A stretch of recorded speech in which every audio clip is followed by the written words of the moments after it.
नमस्कार, स्वागत है आपका लुक स्मार्ट में। आइए नजर डालते हैं इस वक्त की बड़ी खबर पर। मालदीव में इंडिया आउट कैंपेन चलाने वाले राष्ट्रपति मोहम्मद मुइज़ू की पार्टी संसदीय चुनाव में जीत की तरफ बढ़ रही है। शुरुआती रुझानों में कल 93 सीटों पर हुए चुनाव में अब तक 86 सीटों के नतीजे आ गए हैं। इसमें से 66 सीटों पर मुइज़ू की पीपल्स नेशनल कांग्रेस जीती है। किसी भी पार्टी को बहुमत के लिए 47 से ज्यादा सीटों की जरूरत थी। नतीजों की आधिकारिक घोषणा में एक हफ्ते का समय लगेगा।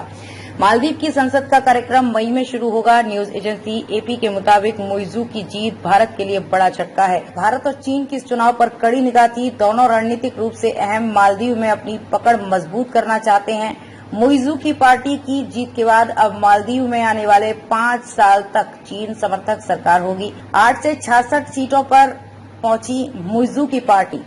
मोहम्मद मुइज़ू की पार्टी को पिछले संसदीय चुनाव में मात्र 8 सीटें हासिल थीं, जिसके चलते राष्ट्रपति होने के बावजूद मुइज़ू न तो अपनी पॉलिसीज के मुताबिक बिल पास करा पा रहे थे और न ही बजट पास करा पाए।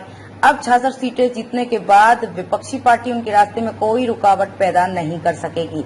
चुनाव में भारत समर्थक मानी जाने वाली मालदीव डेमोक्रेटिक पार्टी को करारी शिकस्त मिली है। एमडीपी ने 89 उम्मीदवार मैदान में उतारे थे। इनमें से दर्जन भर उम्मीदवारों को ही जीत हासिल हो पाई है। मुइज़ू सरकार में एक सीनियर अधिकारी ने न्यूज एजेंसी एएफपी से कहा था कि जियोपॉलिटिक्स चुनाव में अहम मुद्दा था।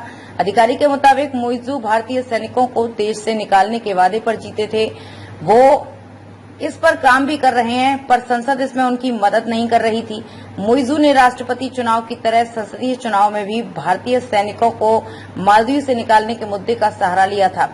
चुनाव से पहले सारे आरोपों से बरी हुए अब्दुल्ला यामीन। मालदीव में चुनाव से पहले एक अहम घटना हुई। वहां की एक हाई कोर्ट ने चीन समर्थक पूर्व राष्ट्रपति अब्दुल्ला यामीन को उन पर लगे सभी आरोपों से बरी कर दिया है। यामीन पर 2 मामलों में भ्रष्टाचार के आरोप थे, जिसके चलते उन्हें 11 साल की सजा मिली थी। मुइज़ू के राष्ट्रपति बनने के बाद यामीन को जेल से निकालकर हाउस अरेस्ट में रखा गया था। अब तक के लिए बस इतना ही। फिर होगी आपसे मुलाकात ऐसी ही एक और बड़ी खबर के साथ। तब तक के लिए नमस्कार और देखते रहिए लुक स्मार्ट।